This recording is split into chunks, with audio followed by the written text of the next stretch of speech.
ఈ గాలిలో ఏ మమతలో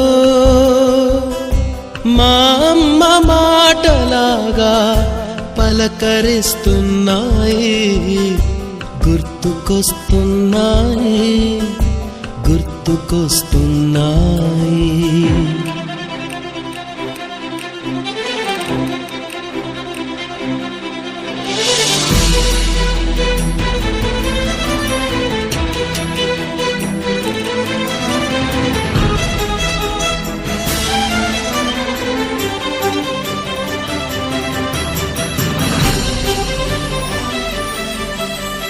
మొదట చూసిన టూరింగ్ సినిమా, మొదట మొక్కిన దేవుని ప్రతిమ, రేగు పళ్ళకై పట్టిన కుస్తీ, రాగి చెంబుతో చేసిన ఇస్త్రీ, కోతి కొమ్మలో బెణికి